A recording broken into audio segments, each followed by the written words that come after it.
പുതിയ വീഡിയോയിലേക്ക് ഏവർക്കും സ്വാഗതം. സെമി ഫൈനലിലേക്കുള്ള തെരഞ്ഞെടുപ്പുകൾ നടന്നു കഴിഞ്ഞു. 5 സംസ്ഥാനങ്ങളിലും പുതിയ കക്ഷികൾ അധികാരത്തിൽ വരികയും പുതിയ മുഖ്യമന്ത്രിമാരെയും ഉപമുഖ്യമന്ത്രിമാരെയും നിയമിക്കുന്നതുമായി ബന്ധപ്പെട്ട തിരക്കുകളിലാണ് ബന്ധപ്പെട്ട പാർട്ടികൾ. പക്ഷേ അതിനൊപ്പം ഇവിടെ നടക്കുന്ന പുതിയ ചർച്ച ഈ കഴിഞ്ഞ തെരഞ്ഞെടുപ്പിൽ ഓരോ പാർട്ടിക്കും കിട്ടിയ വോട്ടുകൾ സംബന്ധിച്ച്, അതായത് പോപ്പുലർ വോട്ടുകൾ സംബന്ധിച്ചുള്ള അഭിപ്രായങ്ങളാണ് ഇവിടെ പുറത്തു വന്നുകൊണ്ടിരിക്കുന്നത്. ഈ പോപ്പുലർ വോട്ട് എന്ന് പറയുന്ന സമ്പ്രദായം നമ്മളെ സംബന്ധിച്ചിടത്തോളം ഈ രാജ്യത്ത് പ്രവർത്തിക്കുന്ന പ്രസ്ഥാനങ്ങളുടെ അവർക്ക് അതാത് സംസ്ഥാനങ്ങളിൽ കിട്ടുന്ന ആകെ മൊത്തം വോട്ടുകളുടെ എണ്ണമാണ് ആ പാർട്ടിക്ക് അവിടെ കിട്ടിയ പോപ്പുലർ വോട്ട്. അത് ഇന്ത്യൻ നാഷണൽ കോൺഗ്രസിനെ സംബന്ധിച്ചായാലും ഭാരതീയ ജനതാ പാർട്ടിയെ സംബന്ധിച്ചായാലും മറ്റേത് പാർട്ടിയെ സംബന്ധിച്ചായാലും ആ സംസ്ഥാനത്ത് തെരഞ്ഞെടുപ്പിൽ കിട്ടുന്ന മൊത്തം വോട്ടുകളുടെ എണ്ണമാണ് പോപ്പുലർ വോട്ട് എന്ന് വിശേഷിപ്പിക്കാൻ കഴിയുന്നത്. പക്ഷേ ആ ഒരു വോട്ട് ശതമാനം കൊണ്ട് സീറ്റുകൾ എണ്ണത്തിൽ ഉദ്ദേശിക്കുന്ന ഫലം കിട്ടും എന്ന് കരുതാൻ പറ്റില്ല. കാരണം പോപ്പുലർ വോട്ട് ഓരോ കക്ഷിക്കും കിട്ടുന്നത് അതാത് പാർട്ടികൾക്ക് സ്വാധീനമുള്ള മണ്ഡലങ്ങളിൽ മത്സരിക്കുന്ന ജനങ്ങൾക്ക് സ്വാധീനമുള്ള, ജനങ്ങളോട് ഏറ്റവും ബന്ധമുള്ള സ്ഥാനാർത്ഥികൾക്ക് കിട്ടുന്ന പോപ്പുലാരിറ്റിക്ക് അനുസരിച്ചുള്ള വോട്ടുകളാണ് ഓരോ കക്ഷിക്കും കിട്ടുന്ന വോട്ടുകൾ. അത് പലപ്പോഴും പല മണ്ഡലങ്ങളിലും വ്യത്യാസമുണ്ടാകും. ചില മണ്ഡലങ്ങളിൽ വിജയിക്കുന്ന മാർജിൻ വളരെ വലിയ വോട്ടുകളൊക്കെ ആയിരിക്കും. ചില മണ്ഡലങ്ങളിൽ അത് തീരെ ചെറിയ അനുപാതത്തിലും വ്യത്യാസത്തിലുമായിരിക്കും. അപ്പോൾ അങ്ങനെ വരുമ്പോഴത്തേക്ക് പോപ്പുലാരിറ്റി വോട്ട് കൊണ്ട് ആ സംസ്ഥാനത്തെ ഭരണം പിടിക്കുക, അല്ലെന്നുണ്ടെങ്കിൽ ആ സീറ്റുകളിൽ ഉണ്ടാകുന്ന മാറ്റത്തെക്കുറിച്ച് നമ്മൾ ചിന്തിക്കുമ്പോൾ തന്നെ നമുക്ക് മനസ്സിലാവും. അപ്പോൾ ആകെ കിട്ടിയ വോട്ടിൻ്റെ ശതമാന കണക്കോ അല്ലെങ്കിൽ ആ വോട്ടിൻ്റെ എണ്ണമോ അല്ല ആ സംസ്ഥാനത്ത് അല്ലെങ്കിൽ ഒരു തിരഞ്ഞെടുപ്പിലും വിജയികളെ നിശ്ചയിക്കുന്നതും അവിടെ ഭരണത്തിന് വേണ്ടിയിട്ടുള്ള, ഭരണാധികാരം നിലനിർത്തുന്നതിന് വേണ്ടിയോ ഭരണം പിടിക്കുന്നതിന് വേണ്ടിയോ ഉള്ള സഹായമായി മാറുന്നത് എന്നുള്ളത് യാഥാർത്ഥ്യമാണ്. കാരണം നമുക്കറിയാം, പല നിയമസഭാ തിരഞ്ഞെടുപ്പുകളിലും ജയിച്ച സ്ഥാനാർത്ഥികളുടെ വോട്ട് 20 മുതൽ 20,000 വരെയോ അല്ലെങ്കിൽ 2 ലക്ഷം വരെയോ ഭൂരിപക്ഷം ജയിച്ച മണ്ഡലങ്ങളുണ്ട്. ചില മണ്ഡലങ്ങളിലെ വോട്ടിൻ്റെ എണ്ണം കൂടുതലുണ്ട്. നിയമസഭാ മണ്ഡലങ്ങളിൽ പോലും 1.5 ലക്ഷം വോട്ടുള്ള മണ്ഡലങ്ങളുമുണ്ട്. അതോടൊപ്പം തന്നെ 10 ലക്ഷം വോട്ട് വരുന്ന മണ്ഡലങ്ങളുമുണ്ട്. പാർലമെന്റ് തിരഞ്ഞെടുപ്പിൽ 10 ലക്ഷം വോട്ട് വരുന്ന മണ്ഡലങ്ങളുമുണ്ട്, 42 ലക്ഷം വോട്ട് വരുന്ന മണ്ഡലങ്ങളുമുണ്ട്. അപ്പോൾ ഈ മണ്ഡലങ്ങളുടെ വോട്ട് സംബന്ധിച്ചുള്ള വ്യത്യാസം പല മണ്ഡലങ്ങളിലും അത് ഏറെയും കുറഞ്ഞു വിരിക്കും.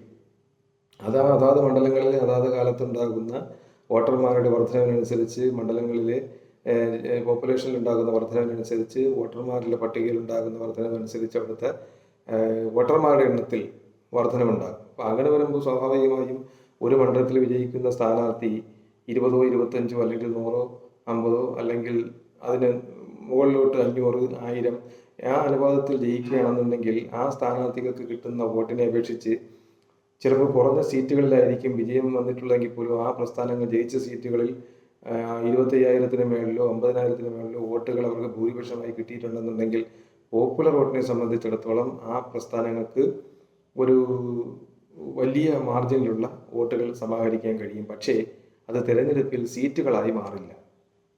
പിന്നെ പോരാത്തതിന് നമ്മുടെ ഇന്ത്യയെ സംബന്ധിച്ചിടത്തോളം ഇന്ത്യയിൽ നിലവിലുള്ള രാഷ്ട്രീയം അത് തിരഞ്ഞെടുപ്പുകളിൽ മത്സരിക്കുന്ന സ്ഥാനാർത്ഥികളിൽ ഏറ്റവും കൂടിയ വോട്ടുകൾ കിട്ടുന്ന ആളിനെ വിജയിയായി പ്രഖ്യാപിക്കുക എന്നുള്ളതാണ്. അല്ലാതെ കിട്ടുന്ന വോട്ടിൻ്റെ പെർസെൻറ്റേജ് അടിസ്ഥാനത്തിലുള്ള സീറ്റ് വിഭജനമോ സീറ്റ് പങ്കുവയ്ക്കലോ ഒന്നും ഇന്ത്യയെ സംബന്ധിച്ചിടത്തോളം ഇല്ല.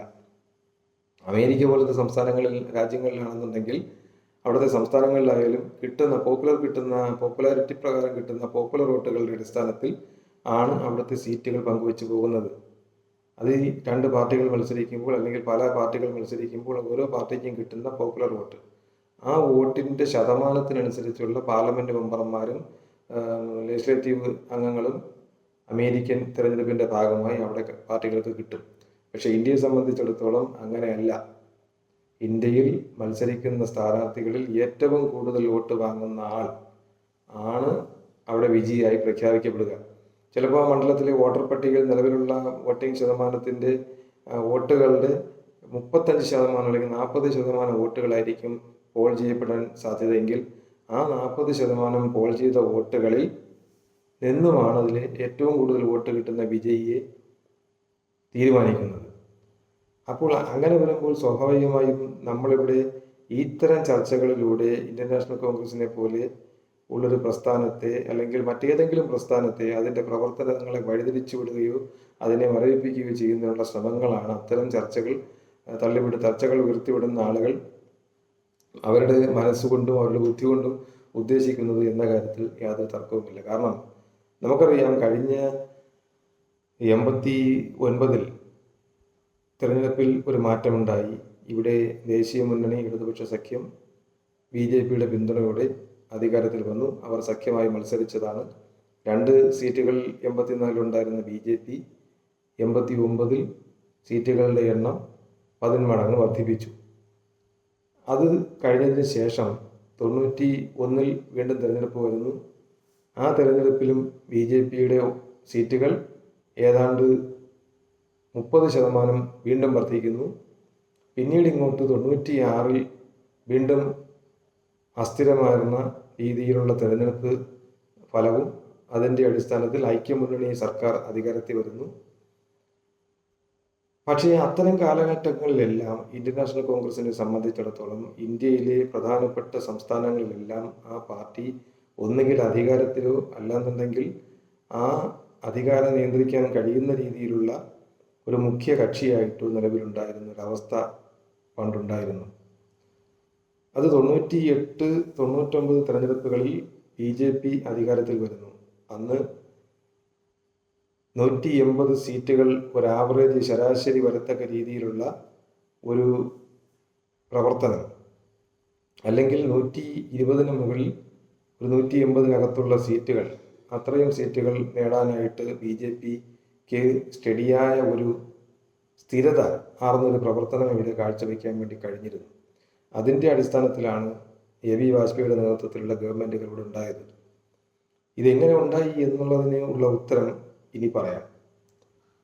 ഇവിടെ 77 മുതൽ ജനതാ പാർട്ടി, കോൺഗ്രസ്, ജനസംഘം ഇത്തരം സംവിധാനങ്ങൾ നിലവിലുണ്ടായിരുന്നു. അത് പിന്നീട് ജനസംഘവും മറ്റുള്ള പാർട്ടികളുമെല്ലാം ലയിച്ച് ഭാരതീയ ജനതാ പാർട്ടി ഉണ്ടാകുന്നു. അതിന് 89 ആകുമ്പോൾ ജനമോർച്ചയും ജനതാ പാർട്ടിയും എല്ലാം ലയിച്ച് ജനതാദൾ ഉണ്ടാകുന്നു.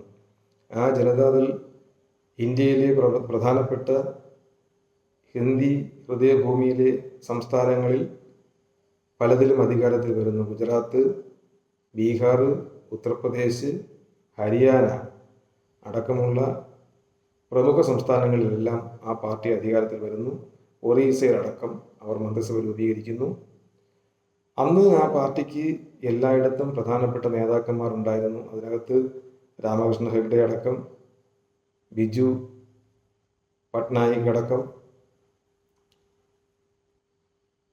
ഒപ്പം തന്നെ ചിമൻഭായ് പട്ടേൽ, ലാലു പ്രസാദ് യാദവ്, മുലായം സിംഗ് യാദവ്, ഇങ്ങനെ എണ്ണം പറഞ്ഞ നേതാക്കന്മാർ, ചൗട്ടാല, ദേവിലാൽ അടക്കമുള്ള പ്രധാനപ്പെട്ട നേതാക്കളുടെ ഒരു ബാഹുല്യം തന്നെ ആ പ്രസ്ഥാനത്തിലുണ്ടായിരുന്നു. അങ്ങനെ ജനതാ പരിവാറിൻ്റെ പ്രസ്ഥാനങ്ങളെല്ലാം അജിത് സിംഗ് അടക്കമുള്ള ആളുകളൊന്നുണ്ടായിരുന്നു.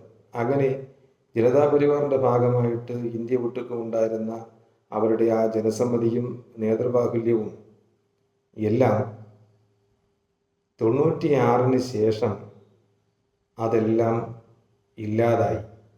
കാരണം ഇതിൽ പല പാർട്ടികളും പല സംസ്ഥാനങ്ങളിലും വ്യത്യസ്ത പേരുകളിലേക്ക് പല കഷണങ്ങളായി പിരിഞ്ഞു.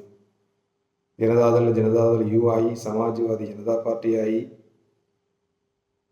അത് കഴിഞ്ഞിട്ട് രാഷ്ട്രീയ ലോക്ദളായി. അങ്ങനെ കർണാടക മുതൽ ജനതാ പരിവാറുകൾക്ക് സ്വാധീനമുണ്ടായിരുന്ന എല്ലാ സംസ്ഥാനങ്ങളിലും ഈ പ്രസ്ഥാനങ്ങൾ പല രീതിയിൽ ഛിന്നാഭിന്നമായി പോയി. ഒറീസയിൽ ബിജു ജനതാദൾ രൂപീകരിച്ചു. സ്വാഭാവികമായും വീണ്ടും ഇവിടുത്തെ പ്രവർത്തനങ്ങൾ ഇത്തരം സോഷ്യലിസ്റ്റ് ഗ്രൂപ്പുകളുടെ വോട്ടുകളടക്കം കോൺഗ്രസ് വിരുദ്ധ തരംഗത്തിൽപ്പെട്ട് അത് BJP എന്ന് പറയുന്ന പ്രസ്ഥാനത്തിൻ്റെ ഭാഗമായി തീർന്നു. നമുക്കറിയാം, ഗുജറാത്തിലെ 89 ശേഷം നടന്ന പ്രസ്ഥാനങ്ങളുടെ പേരുമാറ്റങ്ങളും അതിൻ്റെ ഭാഗമായിട്ടുള്ള നേതാക്കന്മാരുടെ മാറ്റങ്ങളുമെല്ലാം നമ്മൾ ശ്രദ്ധിച്ചാൽ മനസ്സിലാകും. ചിമൻഭായ് പട്ടേൽ, അതിനുശേഷം ശങ്കർ സിംഗ് വഗേല, കേശുഭായ് പട്ടേൽ, അങ്ങനെ പല പല ആളുകൾ. അതേപോലെ തന്നെ നമ്മൾ കർണാടകത്തിലെടുക്കുമ്പോൾ കർണാടകത്തിൽ രാമകൃഷ്ണ ഹെഗ്ഡെ BJPയുമായി സഖ്യമുണ്ടാക്കുന്നു. ഐക്യ ഗുജറാളിൻ്റെ നേതൃത്വത്തിലുണ്ടായിരുന്ന സംവിധാനം അവർ പാടെ മാറിപ്പോകുന്നു. അങ്ങനെ ഹരിയാനയിലടക്കം മറ്റ് സംസ്ഥാനങ്ങളിലെല്ലാം ജനതാ പരിവാറിൻ്റെ വോട്ടുകൾ BJPയിലോട്ട് പോവുകയും അതിനെ ചെറിയ ചെറിയ പ്രസ്ഥാനങ്ങളായിട്ട് മാത്രം അതിനകത്തുള്ള ചില വ്യക്തികൾ കേന്ദ്രീകരിച്ച് നിൽക്കുന്ന പ്രസ്ഥാനങ്ങൾ പല സ്റ്റേറ്റുകളിലും നിലവിൽ നിൽക്കുന്ന ഒരു സാഹചര്യത്തിലേക്ക് അത് എത്തിച്ചേരുന്നൊരവസ്ഥയുണ്ടായി. നമുക്കറിയാം, കർണാടകത്തെ സംബന്ധിച്ചിടത്തോളം ആ ജനതാദളിൻ്റെ ഒരു പങ്ക്, ഒരു സാധനം അവിടെ ഉണ്ടായിരുന്നു. അത് കുമാരസ്വാമിയുടെ നേതൃത്വത്തിലുള്ള HD ദേവഗൗഡയുടെ മകൻ കുമാരസ്വാമിയുടെ നേതൃത്വത്തിലുള്ള പ്രസ്ഥാനം. അത് കഴിഞ്ഞ നിയമസഭാ തെരഞ്ഞെടുപ്പോടുകൂടി അതിൻ്റെ കാര്യത്തിൽ ഒരു തീരുമാനമായിട്ടുണ്ട്. അപ്പോൾ അങ്ങനെ വരുമ്പോൾ അടുത്ത തെരഞ്ഞെടുപ്പ് മുതൽ അവിടെ വീണ്ടും പോളറൈസേഷൻ കോൺഗ്രസ് BJP എന്ന നിലയിലേക്ക് മാറാനാണ് സാധ്യത. ഇപ്പോൾ ഒറീസയെ സംബന്ധിച്ച് നോക്കിക്കഴിഞ്ഞാൽ ഒറീസയിലെ നേരത്തെ ഏറ്റവും പ്രധാനപ്പെട്ട പാർട്ടിയായിരുന്നു കോൺഗ്രസും ബിജു ജനതാദളും, അല്ലെങ്കിൽ കോൺഗ്രസും ജനതാദളും തമ്മിലായിരുന്നു മത്സരം. അത് ഇപ്പോൾ നിലവിലുള്ള സാഹചര്യത്തിൽ ബിജു ജനതാദളും BJPയും തമ്മിലുള്ള മത്സരമായി മാറി. കോൺഗ്രസ് അവിടെ വെറും കാഴ്ചക്കാരനാണ് എന്നുള്ള അവസ്ഥയാണ്. ഒപ്പം ആന്ധ്ര വിഭജനത്തിൻ്റെ ഭാഗമായി 42 സീറ്റുകൾ ഉണ്ടായിരുന്ന തെലങ്കാനയും ആന്ധ്രയുമായി വേർപിരിഞ്ഞപ്പോൾ ആന്ധ്രാപ്രദേശിലെ 25 ലോക്സഭാ സീറ്റുകളിലും ആ സംസ്ഥാന നിയമസഭയിലുമെല്ലാം കോൺഗ്രസ് അന്യം നിന്നുപോയി. മറിച്ച് കോൺഗ്രസിൻ്റെ ഏറ്റവും കരുത്തുറ്റ ഒരു സംസ്ഥാനമായിരുന്നു മഹാരാഷ്ട്ര. 48 സീറ്റുകളുള്ള മഹാരാഷ്ട്ര ഇന്ന് കോൺഗ്രസിന് തനിച്ചവിടെ ഒന്നും ചെയ്യാൻ പറ്റാത്ത ഒരു സാഹചര്യത്തിലുള്ള ഒരു സംസ്ഥാനമായി മാറിക്കഴിഞ്ഞു. ഇന്ന് നിലവിലെ സാഹചര്യത്തിൽ കോൺഗ്രസ് ഏറ്റവും വലിയ വർഗീയ പ്രസ്ഥാനമെന്ന് പേര് കേട്ടിട്ടുള്ള ശിവസേനയുടെ ഒരു ഘടകവും NCPയുമായി സഖ്യത്തിലായി അവിടെ ഒരു ജൂനിയർ പാർട്ണറായി കഴിഞ്ഞുകൂടേണ്ട സ്ഥിതിയാണ്. അപ്പോൾ അങ്ങനെ വരുമ്പോൾ സ്വാഭാവികമായും തിരഞ്ഞെടുപ്പിൽ നേടാൻ കഴിയുന്ന അടിസ്ഥാനപരമായി കോൺഗ്രസിനുണ്ടായിരുന്ന ഒരു ശക്തി, അവർക്ക് സീറ്റുകൾ കിട്ടിക്കൊണ്ടിരുന്ന സംസ്ഥാനങ്ങളെല്ലാം ഇപ്പോൾ ഘടകകക്ഷികളോടൊപ്പം അവരുടെ ജൂനിയർ പാർട്ണറായി മത്സരിക്കേണ്ട ഒരു സ്ഥിതിയിലാണ് എത്തിയിട്ടുള്ളത്. ഇതിനു മുമ്പുള്ള സാഹചര്യത്തിൽ തമിഴ്നാടിനെ സംബന്ധിച്ച് നമുക്ക് പരിശോധിക്കാം. തമിഴ്നാടിൻ്റെ പാർലമെൻറ്റ് തിരഞ്ഞെടുപ്പിൽ 40 സീറ്റുള്ള തമിഴ്നാടിൻ്റെ പാർലമെൻറ്റ് തിരഞ്ഞെടുപ്പിൽ 30 സീറ്റുകളിലും കോൺഗ്രസിൻ്റെ MPമാരും ഘടകകക്ഷികൾ 10 സീറ്റിലോട്ട് മാറും, പോണ്ടിച്ചേരി അടക്കമുള്ള 40 സീറ്റിൽ. പക്ഷേ നിലവിലെ സാഹചര്യത്തിൽ കോൺഗ്രസിന് കിട്ടുന്നത് 7-8 സീറ്റുകളാണ്. അപ്പോൾ അവിടെയും കോൺഗ്രസിൻ്റെ അക്കൗണ്ടിൽ കുറവുണ്ടാകുന്നു. കേരളം അത് മാത്രമാണ് കോൺഗ്രസിന് ഒരു പിടിവള്ളിയായി ദക്ഷിണേന്ത്യയിൽ പോലും അവശേഷിക്കുന്നത് എന്നാണ് ഏറ്റവും ദുഃഖകരമായ വസ്തുത. ഗുജറാത്തിലോട്ട് പോയി കഴിഞ്ഞാൽ ഗുജറാത്തിൻ്റെ സ്ഥിതി എന്താണെന്ന് നമുക്കറിയാം. അത്തരം കാര്യങ്ങളൊന്നും നമ്മളിവിടെ ചർച്ച ചെയ്യുന്നില്ല. അപ്പോൾ അടിസ്ഥാനപരമായി നമുക്ക് കിട്ടേണ്ട, കോൺഗ്രസിനെ സംബന്ധിച്ചിടത്തോളം കോൺഗ്രസിൻ്റെ ബേസ് എന്ന നിലയിൽ അവർക്ക് സമാഹരിക്കാൻ കഴിയുന്ന സീറ്റുകൾ വരേണ്ട സംസ്ഥാനങ്ങളെല്ലാം ഘടകകക്ഷികളുടെ സാന്നിധ്യത്തിലും അവരുടെ ദയയിലും അവർ സീറ്റുകൾ വാങ്ങേണ്ട ഒരവസ്ഥയാണ് നിലവിലുള്ളത്. ഒരുപക്ഷെ മധ്യപ്രദേശ്, രാജസ്ഥാൻ, ഛത്തീസ്ഗഡ് അടക്കമുള്ള പ്രമുഖ സംസ്ഥാനങ്ങളിൽ ചിലപ്പോൾ കോൺഗ്രസ് നേരിട്ട് BJPയുമായി ഏറ്റുമുട്ടുന്നത് കൊണ്ട് അവർക്ക് അവിടെ കിട്ടാവുന്ന സീറ്റുകൾ എത്രയാണോ അത് മാത്രമാണ് തനിച്ചവർക്ക് നേടാൻ കഴിയുന്നത്. പിന്നെ ചില ചെറിയ സംസ്ഥാനങ്ങൾ, അത്തരം സംസ്ഥാനങ്ങളിൽ നിന്ന് കിട്ടാവുന്ന സീറ്റുകളുടെ എണ്ണത്തിൽ വലിയ അത്ഭുതങ്ങളൊന്നും നമുക്ക് പ്രതീക്ഷിക്കാൻ കഴിയില്ല. 2004 തെരഞ്ഞെടുപ്പിനെ കുറിച്ച് ഇവിടെ ആളുകൾ ചർച്ച ചെയ്യപ്പെടുന്നുണ്ട്. കാരണം 98-ലും 99-ലും വന്ന വാജ്പേയി സർക്കാർ 5 വർഷം കഴിഞ്ഞപ്പോൾ ഇന്ത്യ തിളങ്ങുന്നു എന്നുള്ളൊരു പ്രചരണം നടത്തി. ആ പ്രചരണത്തിനെ അട്ടിമറിച്ചുകൊണ്ട് 2004 കോൺഗ്രസ് ഒരു ഫിനിക്സ് പക്ഷിയെ പോലെ പറന്നുയർന്നു. അതൊക്കെ സത്യമാണ്. കേരളത്തിൽ അന്ന് നിയമസഭയിൽ ഒരു സീറ്റ്, പാർലമെൻറ്റിൽ ഒരു സീറ്റ് പോലും കോൺഗ്രസിന് കിട്ടാത്തൊരു സാഹചര്യം ഉണ്ടായി. അതും പരമസത്യമാണ്. 21 പാർലമെൻറ്റ് സീറ്റുകൾ കോൺഗ്രസ് അത്ഭുതത്തോടെ ഉത്തർപ്രദേശിൽ നേടി. അതും പരമസത്യമാണ്. പക്ഷേ ഇന്ന് അതല്ല സ്ഥിതി. അന്ന് കോൺഗ്രസിന് അധികാരത്തിൽ വരാനായിട്ടുണ്ടായിരുന്ന ആ ഒരു പിന്തുണ നൽകിയിരുന്ന സംസ്ഥാനങ്ങളിലെല്ലാം കോൺഗ്രസ് ഇന്ന് നാമമാത്രമായ പ്രാതിനിധ്യം പോലും ഇല്ലാത്ത ഒരവസ്ഥയിൽ നിൽക്കുന്ന ഒരു സാഹചര്യത്തിൽ അത്തരമൊരു സ്വപ്നം അത് അവിവേകമാണെന്ന് പറയാതിരിക്കാൻ നിവൃത്തിയില്ല. ഇപ്പോൾ ഇന്ത്യയെ സംബന്ധിച്ചിടത്തോളം ഇന്ത്യൻ നാഷണൽ കോൺഗ്രസ് ഇന്ത്യയിലെ BJP എന്ന് പറയുന്ന പ്രസ്ഥാനത്തെയോ അതിൻ്റെ സഖ്യകക്ഷികളെയോ വെല്ലുവിളിക്കാൻ തക്ക ശേഷിയുള്ള ഒരു പ്രസ്ഥാനമല്ല എന്നതാണ് വാസ്തവം. അതിനുള്ള ഉത്തരവാദികൾ ഇന്ത്യൻ നാഷണൽ കോൺഗ്രസിൻ്റെ നേതാക്കൾ തന്നെയാണ്. കാരണം തമിഴ്നാട്ടിൽ കോൺഗ്രസിനെ ആശ്രയിക്കാൻ കഴിയുന്ന ഏറ്റവും വലിയ പങ്കാളി വാജ്പേയി ഗവൺമെൻറ്റിനെ താഴെയിറക്കാൻ സഹായിച്ച AIADMK ആയിരുന്നു. ആ AIADMK കൈവിട്ടതിന് ശേഷം DMKയുമായി സഖ്യമുണ്ടാക്കി കോൺഗ്രസ് നേടിയത് അഴിമതി പാർട്ടി എന്ന പേരും കുറേ കഷ്ടനഷ്ടങ്ങളുമല്ലാതെ എന്താണെന്നുള്ളത് കോൺഗ്രസ് നേതൃത്വം ആലോചിക്കണം. ഇപ്പോൾ മധ്യപ്രദേശിൽ നടന്ന തെരഞ്ഞെടുപ്പിലും നഷ്ടം വന്നത് അവരുടെ ഭാഗത്തുനിന്ന് ഘടകകക്ഷിയായ DMKയുടെ ഭാഗത്തു നിന്നും സനാതന ധർമ്മത്തിനെതിരായിട്ട് പറഞ്ഞ ആ ഒരു പ്രസ്താവന തന്നെയാണ് എന്നുള്ളത് വളരെ വ്യക്തമാണ്. ഇപ്പോൾ ഏറ്റവും ഒടുവിലായിട്ട് പാർലമെൻറ്റിൽ കഴിഞ്ഞ ദിവസങ്ങളിൽ BJPക്കുണ്ടായ നേട്ടത്തെ തെരഞ്ഞെടുപ്പ് വിജയത്തെ അധിക്ഷേപിച്ചുകൊണ്ട് DMKയുടെ ഒരു MP നടത്തിയ പരാമർശവും അത് BJPക്ക് വളരെയധികം വളർച്ച ഉണ്ടാക്കുന്നതിന് വേണ്ടിയുള്ള സഹായം നൽകുന്ന ഒന്നായി തന്നെ മാറും എന്നുള്ളത് ഉത്തരേന്ത്യൻ മണ്ണിൽ BJPയുടെ നില കുറച്ചുകൂടി ഉറപ്പിച്ചു നിർത്താൻ വേണ്ടി അവരെ സഹായിക്കും. കാരണം BJP ഒരു വശത്ത് ഭാരതീയ ദേശീയതയെക്കുറിച്ച് പറയുകയും മറുവശത്ത് വികസന പ്രവർത്തനങ്ങളിൽ ഊന്നിക്കൊണ്ടുള്ള ജനക്ഷേമപരമായ പദ്ധതികൾ ആവിഷ്കരിച്ച് നടപ്പിലാക്കുകയും ചെയ്യുമ്പോൾ സ്വാഭാവികമായും ജനം അവരോടൊപ്പം അവരുടെ പിന്നിൽ തന്നെ അണിനിരക്കും. അതിൽ കലഹിച്ചിട്ട് കാര്യമില്ല. മറിച്ച് തെരഞ്ഞെടുപ്പ് പോരാട്ടങ്ങളിൽ വിജയിപ്പിക്കുക അല്ലെങ്കിൽ വിജയിക്കുക, സ്ഥാനാർത്ഥികളെ വിജയിപ്പിക്കുകയും സ്വയം വിജയിക്കുകയും ചെയ്യുകയാണ് കർത്തവ്യമെന്ന് കരുതി കോൺഗ്രസിൻ്റെ നേതാക്കന്മാർ അവരുടെ സ്ട്രാറ്റജികൾ മാറ്റിവെച്ചുകൊണ്ട് ഈ രാജ്യത്തെ പാവപ്പെട്ട തൊഴിലാളികളെയും ഒപ്പം തന്നെ അടിച്ചമർത്തപ്പെട്ടവനെയും സംരക്ഷിക്കുന്നതിനുള്ള പുതിയ പുത്തൻ നയങ്ങളുമായി മുന്നോട്ട് വന്നാൽ മാത്രമേ ഇവിടെ ഇനിയുള്ള കാലഘട്ടത്തിൽ ഒരു ഭരണമാറ്റത്തിന് വേണ്ടിയുള്ള ഒരു തെരഞ്ഞെടുപ്പ് എന്ന നിലയിലേക്ക് കാര്യങ്ങൾ കൊണ്ടെത്തിക്കുവാൻ ഇന്ത്യൻ നാഷണൽ കോൺഗ്രസിന് കഴിയൂ. ഇന്ത്യ മുന്നണി എന്ന് പറയുന്നത് അതൊരു ചാപിള്ളയാണ്.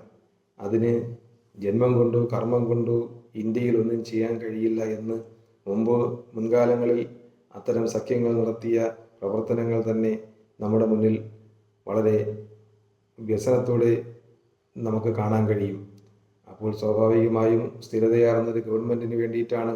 ഇനിയുള്ള കാലഘട്ടത്തിൽ വളർന്ന് വൻകിട ശക്തിയാവാൻ പോകുന്ന ഈ ഒരു വികസിത രാജ്യമാകാൻ ശ്രമിക്കുന്ന ഇന്ത്യയെ സംബന്ധിച്ചിടത്തോളം ഇന്ത്യയിലെ ജനങ്ങൾ ഓരോരുത്തരും ആഗ്രഹിക്കുന്നത് എന്നുള്ളത് നമ്മൾ നേരിട്ട് മനസ്സിലാക്കിയതാണ്.